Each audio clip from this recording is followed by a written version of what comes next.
Doctor Rajesh Madvi foundation, Neema संस्था, सृजा आरोग्य धाम आणि रोटरी लायन्स क्लब यांच्या वतीने महिलांसाठी कर्करोग निदान शिबिर संपन्न झाले।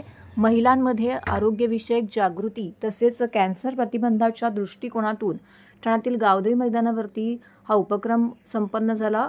ठाण्यातील गावदेवी मैदानामध्ये भव्य असे कॅन्सर निदान शिबिर येथे आयोजित करण्यात आलं होतं। ठाणे महानगरपालिकेच्या सहकार्याने या शिबिरामध्ये 40 महिलांची मोफत मॅमोग्राफी व सोलारिस हॉस्पिटलच्या माध्यमातून कॅन्सर निदानासाठी पंप टेस्टही करण्यात आली।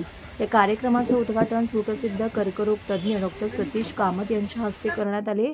स्त्रियांमध्ये स्तन कर्करोगाबद्दलची भीती न बाळगता जागरूकता व्हावी याबाबत मार्गदर्शन देखील इथे करण्यात आलं।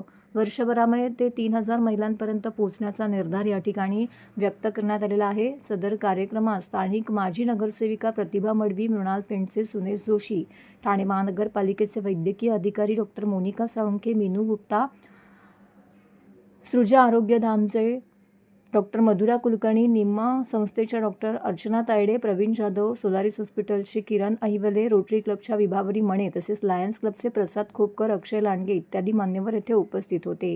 हे शिबिर यशस्वी केल्याबद्दल आयोजक डॉक्टर राजेश मडवी यांनी सर्वांचे आभार देखील व्यक्त केले। तसेच ज्या महिलांची या ठिकाणी नोंदणी केली जाईल त्यांची पुढील शिबिरांतर्गत तपासणी करण्याचं आश्वासन देखील या ठिकाणी आयोजक डॉक्टर राजेश मडवी यांनी दिलं आहे।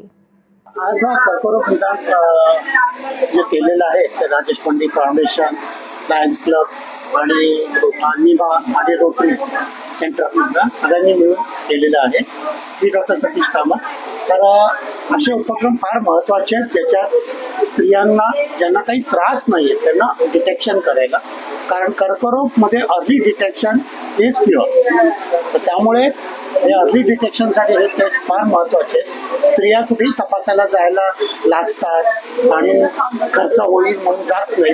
इथे फ्रीमध्ये केल्यामुळे डिटेक्शन लवकर होऊ शकतं, त्यांचं निदान लवकर होऊ शकतं आणि ॲटलिस्ट त्यांना एक बेसिक कळेल की त्यांना काही आजार आहे का नाही आहे। त्याच वेळेला ब्लड प्रेशर आणि बाकीचे तपास पण केले जात आहेत आणि बऱ्याच प्रकारे त्यांना माहिती पण दिली जाते की तंबाखूपासून दूर राहायला पाहिजे आणि स्वतःचं बेस्ट सेल्फ एक्झामिनेशन आणि हे वन टाइम नाही, वर्षातनं एकदा तरी कमीत कमी या कॅम्पला येऊन त्याचं फळ घेतलं पाहिजे। सर, आपण बघितलं असेल तर स्तनाचा कर्करोग आहे तर मोठ्या प्रमाणात वाढतो, यासाठी आपण काय काळजी घेतली पाहिजे? स्तनाचा कर्करोग डेफिनेटली वाढतोय, एस्पेशली आपल्या एरियामध्ये, कारण त्याला अनेक कारण आहेत। एक तर लग्न करत नाहीयेत, मुलं होत नाहीयेत आणि मुलं झाली तरी ब्रेस्ट फिडिंग होत नाहीये। तर या ह्याच्यात त्यामुळे प्रॉब्लेम होतोय की हा वाढत चाललेला आहे।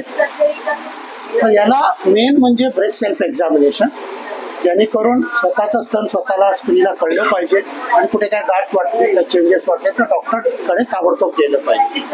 त्याच वेळेला असे कॅम्प झाले तेव्हा मॅमोग्राफी करून घेतली पाहिजे आणि डॉक्टरांकडनं तपासून घेतलं पाहिजे, कारण जर स्टेज 1 मध्ये डिटेक्ट झालं तर 90% प्लस सर्वायवल रेट आहे। हे फार महत्त्वाची गोष्ट आहे। कर्करोगचं प्रमाण आपण पाहिलं तर खूप वाढलेलं आहे आणि कळत न कळत हा आजार बळावतो आणि त्याच्यावर उपचार करायला वेळ मिळत नाही। तर आमची फाउंडेशन सृजा आरोग्य धाम, रोटरी क्रिक साईड, लायन्स मिट नॉर्थ साईड आणि नीमा यांच्या वतीने तसेच ठाणे महानगरपालिकेचं जे आरोग्य केंद्र आहे यांच्या सौजन्याने आपण इथे हे कर्करोग निदान शिबिर आयोजित केलेलं आहे आणि त्याला खूप चांगला प्रतिसाद आहे। गावदेवी परिसरातील ज्या 40च्या वरती भगिनी आहेत त्यांना आपण ही सुविधा देत आहे। तर मी नक्की सर्वांना आवाहन करीन आपण येऊन या शिबिराचा लाभ घ्यावा।